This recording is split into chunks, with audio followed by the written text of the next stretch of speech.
ನೆನ್ನೆ ದಿನ ಬೆಳಗ್ಗೆ ಶಿವರಾತ್ರಿ ಅಂತ ಹೇಳಿ ಅಮ್ಮನ ಮನೆಗೆ ಹೋಗಿದ್ದನಲ್ವ.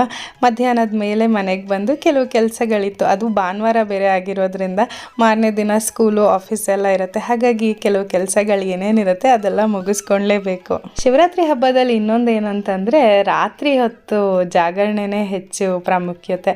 ಅದು ಅಲ್ಲದೆ ಅಡುಗೆಗಳು ಮಾಡಬೇಕು ಹಬ್ಬದ ದಿನ ಅನ್ನೋದೇನಿರೋದಿಲ್ಲ. ಹಬ್ಬದ ದಿನ ಉಪವಾಸ ಮಾಡಿ ಜಾಗರಣೆ ಮಾಡಿದವ್ರಿಗೆ ಮಾರನೇ ದಿನ ಹಬ್ಬದ ಊಟ ಮಾಡಬೇಕು ಅಂತ ಹೇಳ್ತಾರೆ. ಮಕ್ಕಳಿಗೆಲ್ಲ ಬೇಗ ಊಟ ಮಾಡಿಸಿ ಮಲಗಿಸಿ ರಾತ್ರಿ ಈಶಾ ಫೌಂಡೇಶನಿಂದ ಲೈವ್ ಬರುತ್ತಲ್ಲ ಸದ್ಗುರುದು, ಅದನ್ನು ಕೇಳೋಣ ಅಂತ ಹೇಳಿ ಮಕ್ಳಿಗೆ ಬೇಗ ಊಟ ಮಾಡಿಸಿ ಮಲಗಿಸ್ಬಿಟ್ವಿ. ಆಮೇಲೆ ನಾನು ಜಾನು ಇಬ್ಬರು ಕೂತ್ಕೊಂಡು ಸದ್ಗುರುದು ಪ್ರವಚನ ಸ್ವಲ್ಪ ಹೊತ್ತು ಕೇಳ್ತಾ ಕೂತಿದ್ವಿ. ಕೊಯಂಬತ್ತೂರಲ್ಲಿರೋ ಈಶಾ ಫೌಂಡೇಶನ್ಗೆ ಹೋಗಿ ಶಿವರಾತ್ರಿ ಜಾಗರಣೆ ಮಾಡಬೇಕು ಅಂತ ಬಹಳನೇ ಆಸೆ ನನಗೆ ಜಾನುಗಿಬ್ರಿಗೂ. ಆದರೆ ಈಗ ಪುಟ್ಟ ಮಕ್ಕಳಿರೋದ್ರಿಂದ ಸದ್ಯದ ಪರಿಸ್ಥಿತಿಯಲ್ಲಿ ಸಾಧ್ಯ ಇಲ್ಲ.